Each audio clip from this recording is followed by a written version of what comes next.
HighBridge, a division of Recorded Books, presents The Walking Dead Psychology, Psych of the Living Dead. Edited by Travis Langley, with a foreword by John Russo. Read by Verner and Allyson Ryan.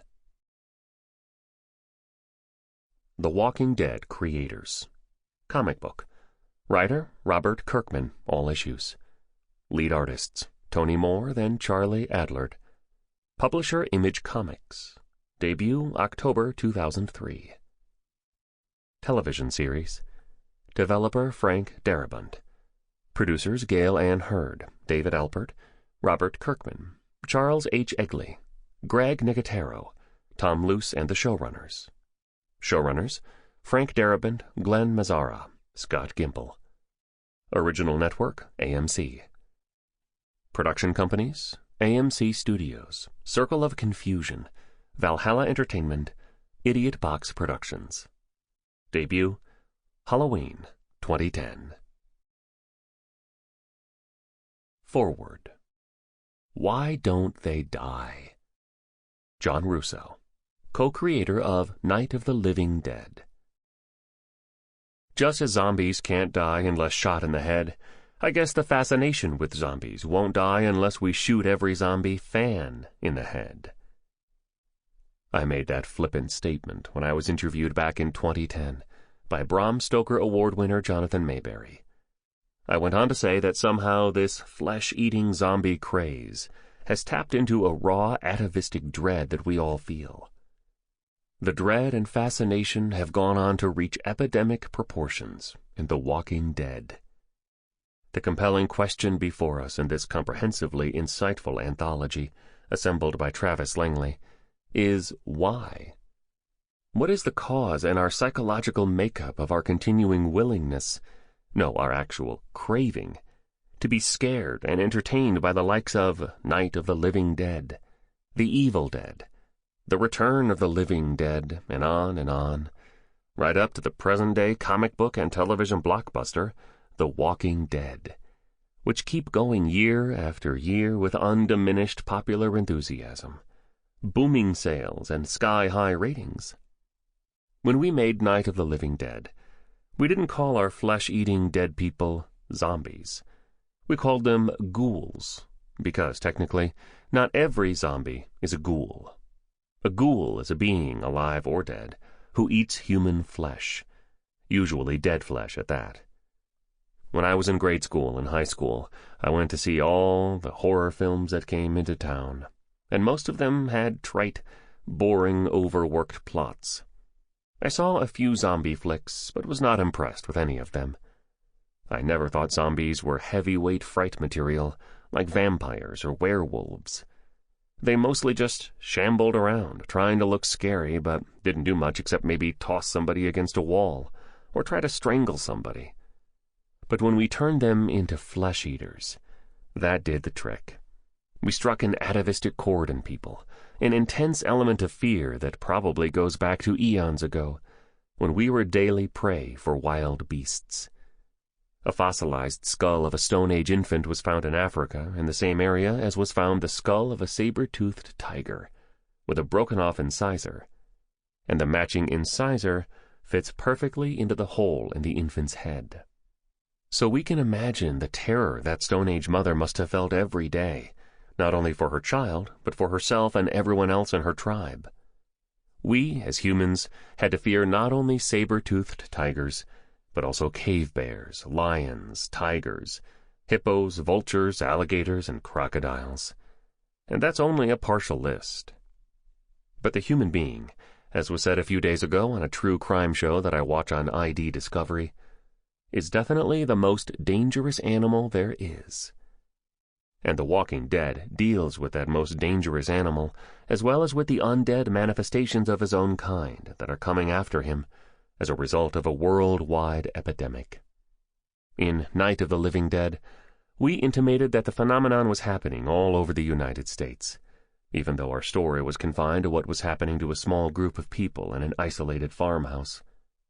But the Walking Dead are walking everywhere, and the thrust of the series is to show how all kinds of people and all kinds of circumstances must deal with the devastation, the destruction, the almost overpowering threat to their humanity. In the very first episode, I was struck by the sequence with a big rig overturned as a result of some kind of catastrophe on the highway. The police car approaches slowly and takes a long time getting there, just as Barbara and Johnny's car took an ominously long time heading toward the tombstones in the cemetery. You know something awful is going to transpire, but you don't know exactly what. The accident on the highway looks terrible, but not supernatural, yet it is almost analogous to what Ben, in Night of the Living Dead, told Barbara had taken place at Beekman's diner. The big rig crashing into the gas pumps and exploding and so on. In The Walking Dead, suspense and intrigue build with the revelation of the little girl zombie, and the cop doesn't know what to make of her.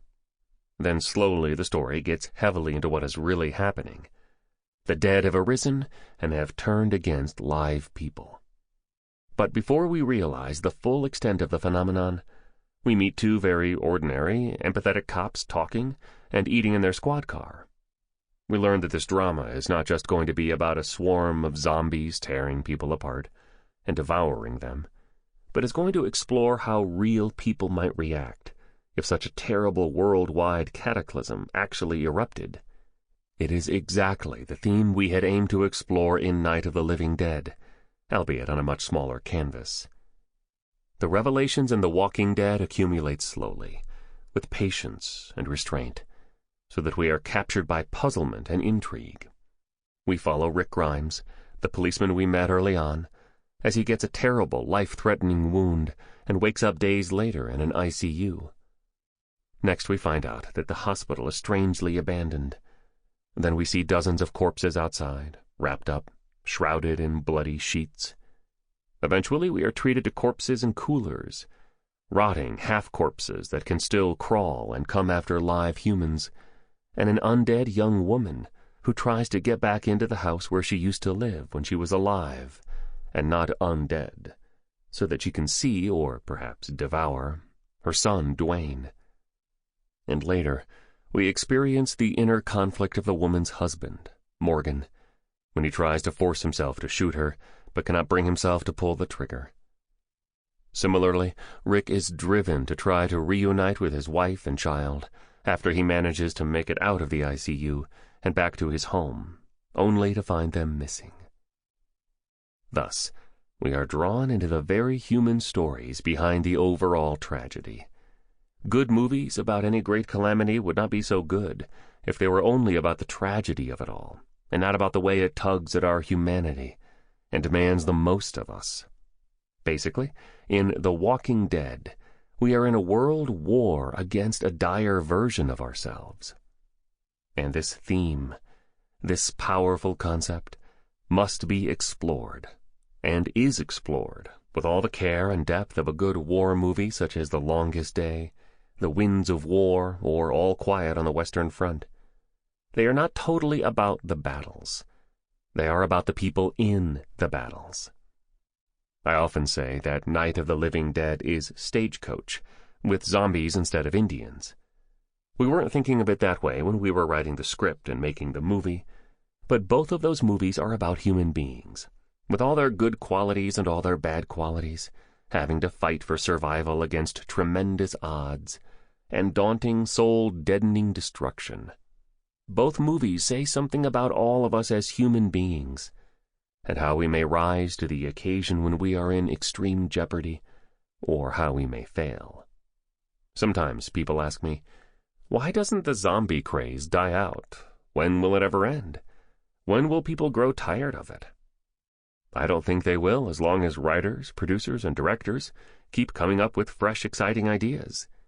The right chords have been struck, and an enduring phenomenon has been created.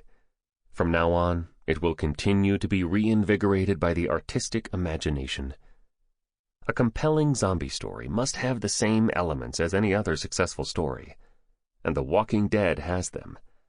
It has intriguing, believable characters whom people care about. It has well-developed plots and subplots, and it has important things to say about the human condition, which is one of frailty and nobility. weakness and courage, fear and hope, good and evil. These are the enduring puzzles and enigmas of our existence, and we can delve into them and learn from them vicariously when we sit down to watch The Walking Dead.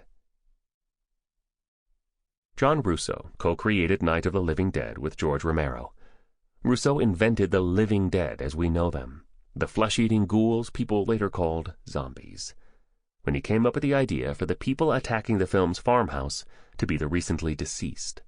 His sequel novel, Return of the Living Dead, spawned a movie series that bears little resemblance to his book. Those films introduced the zombies that famously groan brains. John has written much more for film and print, including comic books such as Escape of the Living Dead. His academic endeavors include co-founding the John Russo movie-making program at Du Bois Business College. The rules. 1. All corpses with intact brains rise. 2. Walking corpses hunger to eat the living. 3. Damaging the brain ends reanimation. 4. Despite reanimation, walkers are dead. 5. A walker's bite is deadly. 6. The toxic bite is not what causes reanimation. Bitten or not, the dead rise. 7. Zombie gore is lethal in other ways, for example through a deep scratch. 8. The mindless walkers can be tricked. 9. With poor physical senses, walkers do not notice whispers. 10. Romero zombies learn, but Kirkman's do not. They just rot. 11. Whatever reanimates the corpses also slows their decay. 12. Walkers follow stimuli, especially any related to food. 13. The reason why the dead rise is utterly unknown. Travis Langley. Introduction. The Uncanny Valley of the Shadow of Death. Travis Langley. Why The Walking Dead? People keep asking. A friend asked me that mere minutes before we crossed paths with my favorite editor in the hall at New York Comic-Con, and had the conversation that led to this book's creation. Night of the Living Dead co-creator John Russo addresses the question in his foreword to this book. Our chapter authors offer an assortment of answers, and every answer can be correct. A cultural phenomenon explodes onto the scene for many reasons. The question is multi-layered. Why do many people enjoy post-apocalyptic scenarios? Why a zombie apocalypse? Why this particular zombie apocalypse?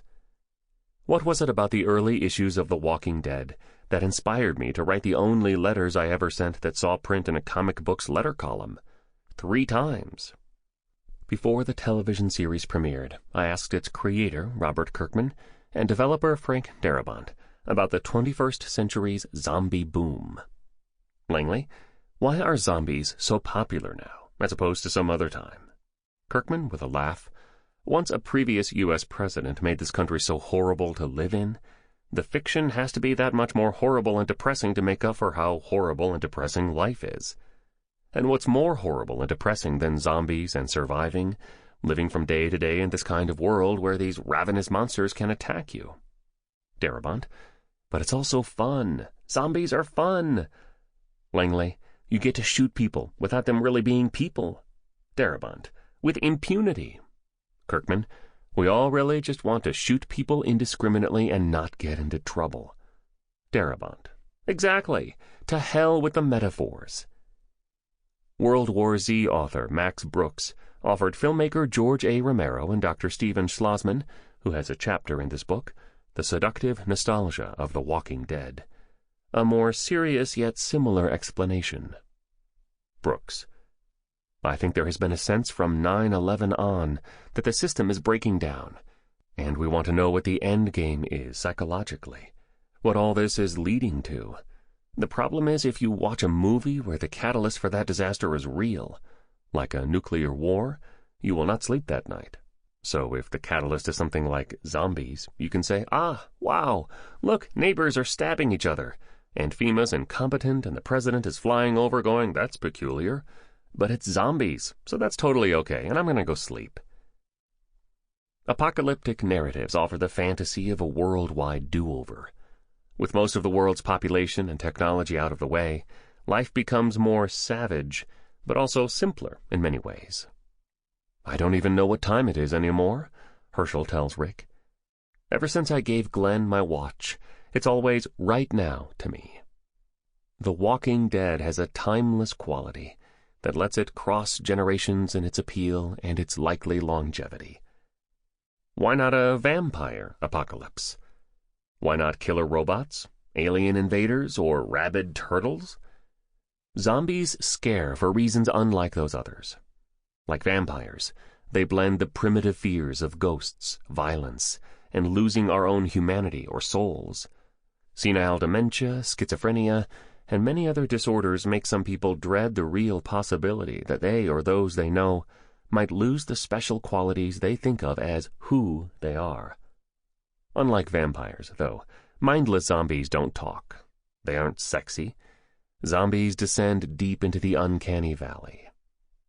In the 1970s, robotics professor Masahiro Mori noted that as robots become more human in appearance, people feel increasingly comfortable with them, and the robots feel increasingly familiar. Until, that is, they get too close to human-looking. When they're eerily human while obviously non-human, like human characters in early attempts at CGI animation, viewers find them creepy. That's when the comfort level dips down into a valley. A taxidermy bear is not as cute as a teddy bear that has big eyes and infant-like proportions, but putting a fully human face on a teddy bear is disturbing. Among things that aren't moving, a corpse lies at the bottom of the uncanny valley. Mori expected movement to magnify the curve in every way. A person standing stock still appeals to us less than does a healthy human who's moving. Yet a motionless corpse appeals to us more than does one that moves. In other words, a zombie will creep us out the most.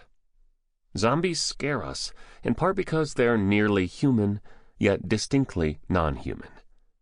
The fantasy of a zombie apocalypse, curiously enough, scares us less because the zombie-dominated world is so clearly not real.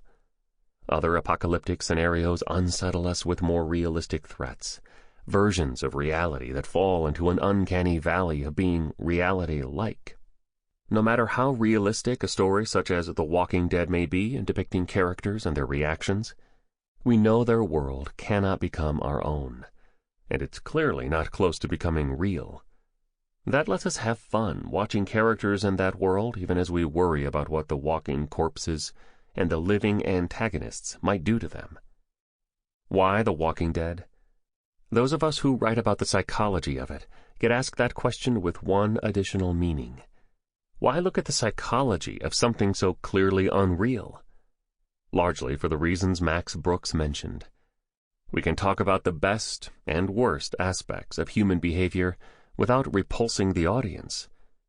When a sheriff's deputy once showed crime scene photos to my forensic psychology students, the images disturbed them so much that some looked away. They later remembered all the gruesomeness, but none of the points he was trying to make.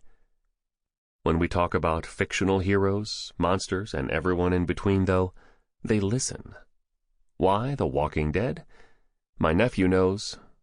Because it's awesome. The dead awaken, but in body only. Their minds and souls stay gone. A comatose police officer awakens. The life and world he knew are gone. Apocalypse survivors awaken at varying rates to how this terrifying new world works. Many will wonder if hope is gone, and yet by struggling to endure, they show how strongly they hope. Part 1. Waking. 1. How I Learned to Stop Worrying and Love the Zombie Apocalypse. Frank Gaskell. Oh, you're awake. We're just getting ready to have dinner. Morgan Jones to Rick Grimes. In 1996, my wife Elizabeth and I were misplaced Southerners far from home, family, and friends, living in a Philadelphia suburb. That January, close to 4 feet of snow fell over 2 days, leaving much of the Northeast paralyzed. Our apartment complex of over 1,000 people was cut off from everything. All we had were our candles, a chess set, and some poorly supplied battery radios. Through my second-floor window, beyond the trees, I could see 7-foot snowdrifts, and the once lumpy parking lot now is a smooth, snowy field. Not one of the hundreds of cars could be seen under that deep snow. Ordered not to leave their homes, any civilians who chose to go for a snowy stroll, as one of our friends did, would be picked up by the National Guard and taken to shelter. At that time, Valley Forge Apartments was filled with young professionals beginning their careers in computer programming, psychology, and theology. Next door lived a barrel-chested, chess-obsessed Russian. Farther down the hall were computer gamers with a local area network set up between their apartments. A few musicians, actors, models, and national defense contractors rounded out the crowd. We were a disconnected, diverse group of strangers with common interests trying to make our way in the world. In retrospect, these neighbors probably would have made a formidable group against a Walker herd. Before the storm, however, my neighbors were unknown to me. Afterward, I would have chosen most of them for my zombie survival team. The blizzard of 1996 is the closest personal reference I have to a zombie apocalypse. Why do we watch?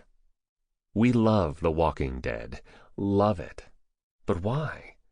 Most readers and viewers do not consider that they are tuning into a formula that deliberately and intensely excites their conscious and unconscious senses, hopes, and dreams. The formula created by Robert Kirkman and the writers of the television series and games provides an audience an experience deeply seated in the biology of violence, the stripping away of our technological existence, and our innate desire for intimate social connectivity. We welcome the simplicity of decluttered lives and a clear and present danger we can confront physically. Walkers offer something tangible we can kill. Trapped in homes, a farm, a prison, and even the seemingly safe communities of Terminus and Alexandria, the characters of The Walking Dead face an identifiable threat to their existence. We are obsessed with their relationships and their survival. Countless blogs, books, and articles attempt to answer the question, why do we love The Walking Dead? The zombie genre, and specifically The Walking Dead, can seem like the ultimate Rorschach test, allowing us to project our fears, hopes, and dreams onto the meaning of, why do we watch? Do we watch because we want a simplified life with less technology? Or because we enjoy vicariously feeling the deeper social connections brought on by a common thread? Maybe we just like watching Michonne decapitate walkers.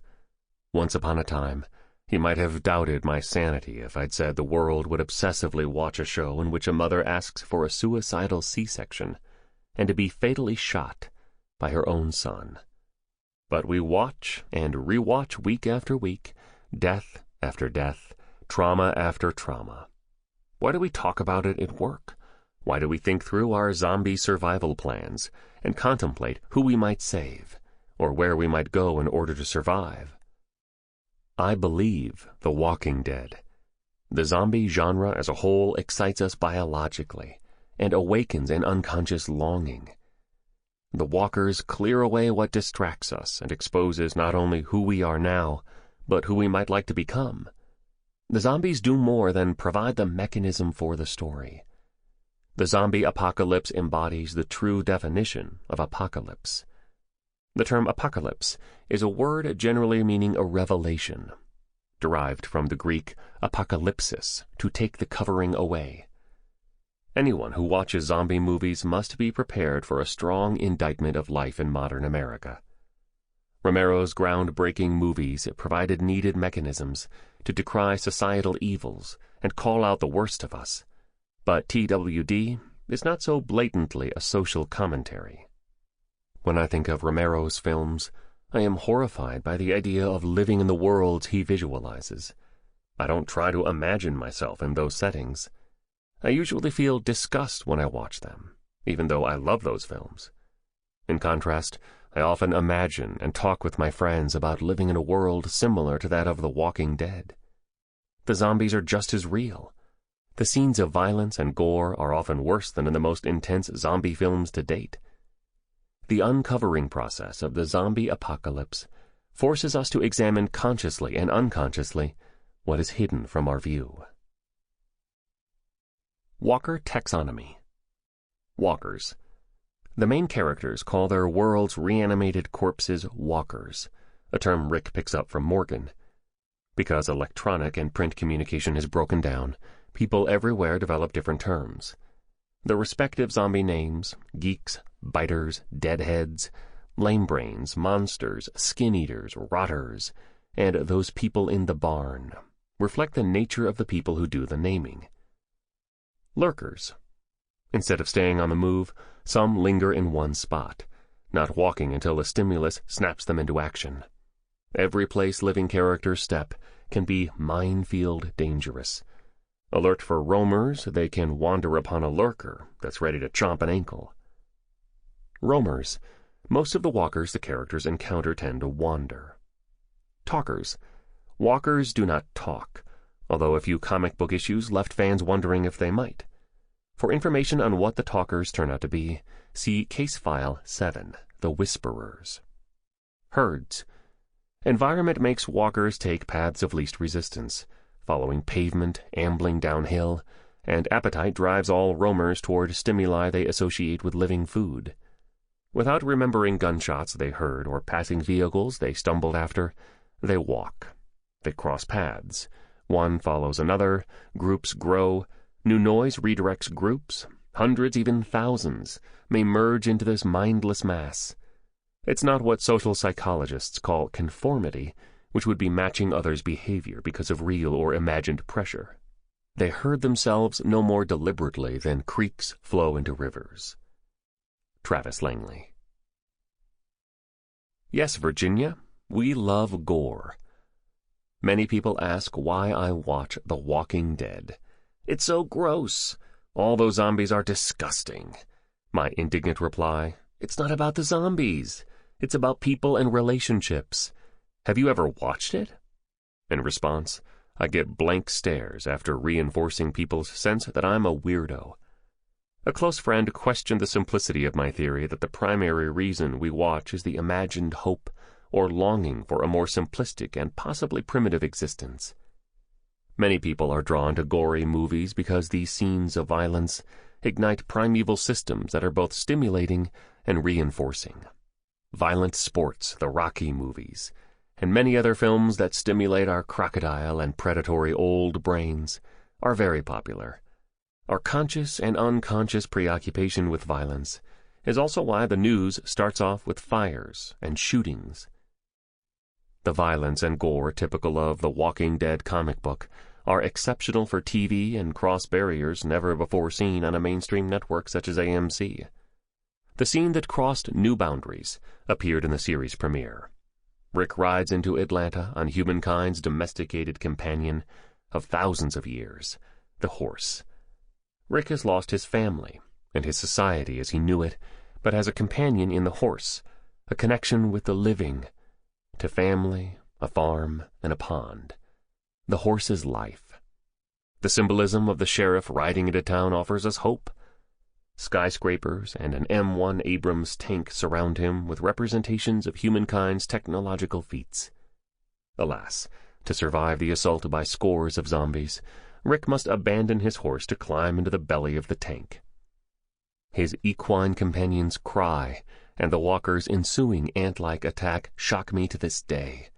A flashbulb memory my mind can replay frame by frame. The violent and primeval carnage inflicted on the brave and helpless animal that unknowingly sacrifices itself for Rick's survival invokes a visceral response of revulsion and revenge. This scene was brutal, and I did not look away. The level of violence elicits in the viewer a basic biological response that compels people to watch and discuss each episode. The imagery shocks and holds us in such a primitive way that we are bound to the experience. The story's creators hold us hostage to our biology, innate fear, and fascination with violence. Although the Sample complete. Ready to continue?